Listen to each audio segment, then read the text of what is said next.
Car tuning can be a risky pursuit. When it's done right, it can distill what makes a car great. But get it wrong, and it can turn even the most perfectly engineered machine into a complete mess. We've chosen to focus on the success stories today, the cars that helped to put many of the world's most revered automotive tuners on the map. These titans of the tuning landscape have helped to deliver some of the single greatest cars ever created, with spectacular styling, remarkable engines, and dreamy dynamics. But before we get into it, don't forget to like and share this video and subscribe to the channel to keep up to date with everything going on here at Goodwood Road and Racing.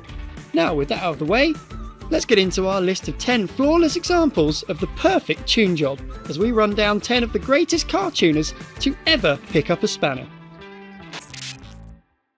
We begin in 1989, when Ferrari Testarossa owners who were unsatisfied with the car's paltry 390 horsepower could take their car to Koenig, who would strap two turbos to their car's 4.9 litre flat 12 and increase the power by more than 150%. Quite what a 1000 horsepower Testarossa feels like, we're too terrified to imagine. But one thing is for sure, it's flipping quick in a straight line. The competition Evolution sprints from 0 to 62 miles per hour in just 3.5 seconds on the way to a 230 mile per hour top speed. The work also included a fiberglass body that gave Koenig's creation the look of an oddly proportioned F40. Koenig's other creations include a twin turbocharged F50 and a 355. There's also a bonkers supercharged 911 and the world's first road legal Group C based car, the C62. But the competition Evolution is surely the greatest export from the company's base in Munich.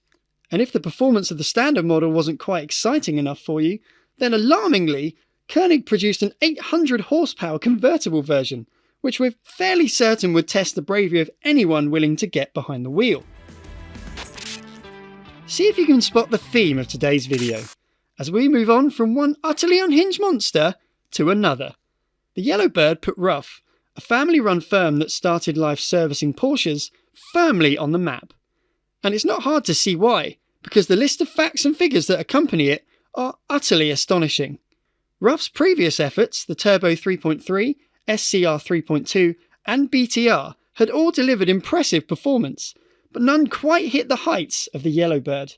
With 463 horsepower, it takes 3.65 seconds to sprint from 0 to 62 miles per hour on the way to a mind-blowing 213 mile per hour top speed.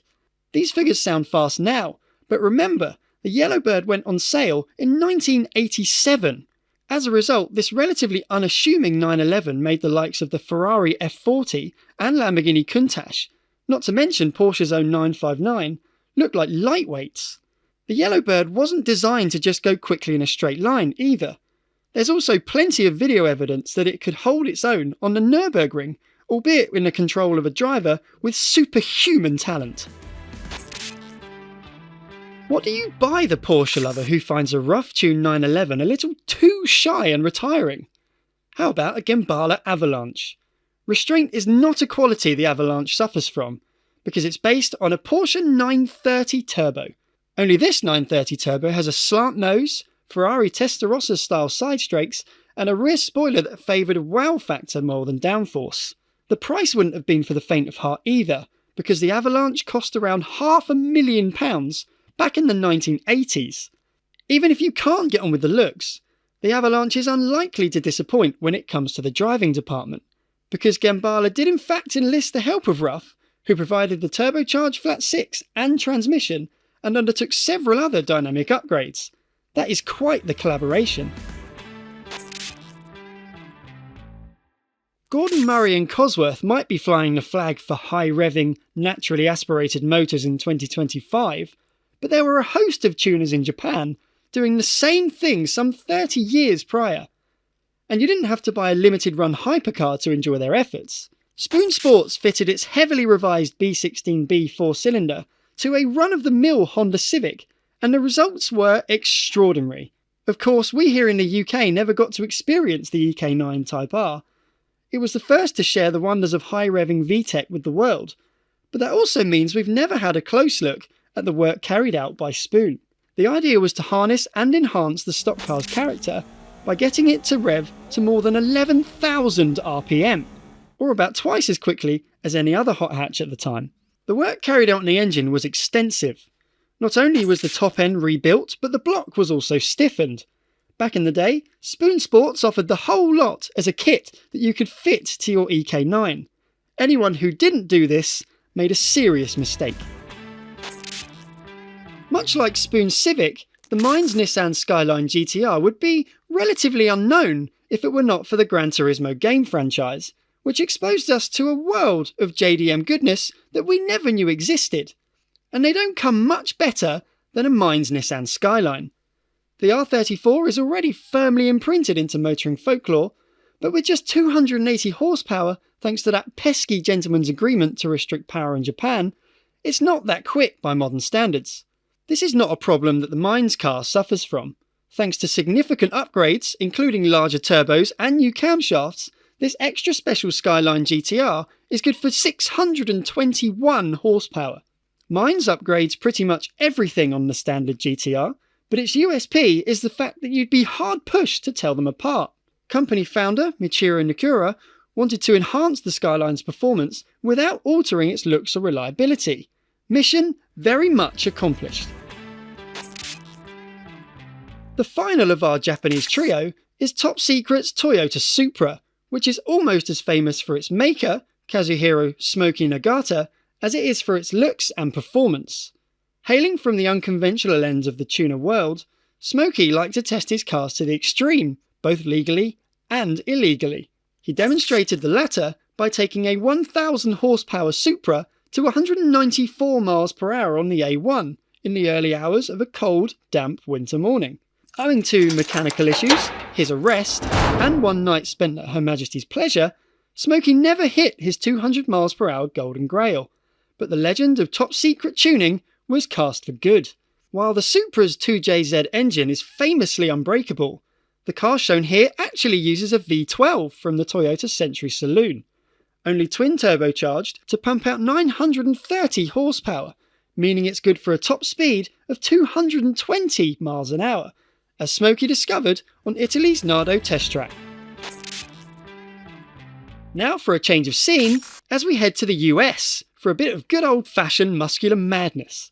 While the Lotus-based Hennessey Venom GT is the company's most contemporary model, if you want to know how truly off the scale Hennessey can be, you should take a look at the Venom 650R.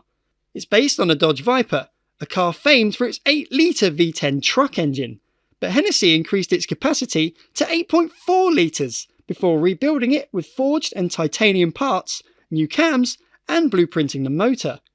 The result was 650 horsepower, a 0 to 60 in 3.3 seconds, a quarter mile in 11.2 seconds, and a 215 mile an hour top speed.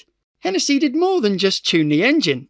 4-pot Brembo brakes biting massive ventilated discs provide the stopping, Penske supplies the suspension, and the 650R's body is made from carbon fibre, providing extra cooling and hundreds of kilos of downforce. The result was a car that has gained plaudits as one of the fastest road legal cars ever built. Yet despite this, it came with a 3-year, 36,000 mile warranty. Hilarious. American performance cars often find themselves sneered at by us Europeans, and in the late 1980s, strict emissions and anti-smog regulations didn't help, meaning that a C4 Corvette, the most powerful car the company offered, coughed out a measly 250 horsepower. Callaway set out to right these wrongs, and it did so in emphatic fashion with this, the Sledgehammer. If anything, the Sledgehammer somewhat undersells the power of this Corvette-based hot rod because, thanks to twin turbochargers and 22 psi of boost, it whacks out an immense 880 horsepower. That makes this fiberglass fancy sitting on kart springs and 275 section tyres good for a top speed of 255 miles an hour. Unlike some of Germany's offerings to the tuning gods, the Sledgehammer was a subtly styled affair, with an OEM Plus body kit featuring bonnet ducts, large vents behind the front and rear wheels, and a camtail. Not enough power for you? Brabus will sell you everything from clothes to boats and motorhomes, but the company's cars are what put it on the map. More specifically, Mercedes saloons with way more power than was ever intended. And they don't come much more endearing than the Brabus Bullet. Built for people who found the W204 C63 underpowered, even with its vast 6.2 litre V8, the Bullet was propelled by a 5.5 litre twin-turbocharged V12 taken from a Mercedes S-Class. Tuned to produce 730 horsepower and 1,320 Nm of torque, the result was a car that accelerated from 0 to 62 miles an hour in 3.9 seconds, and it would keep going until it reached a top speed of 224 miles an hour. To the untrained eye, the Bullet looked like any other lightly modified C-Class, with 4 doors, 5 seats and a boot, making it eminently practical, all of which made the monster lurking beneath all the more comical.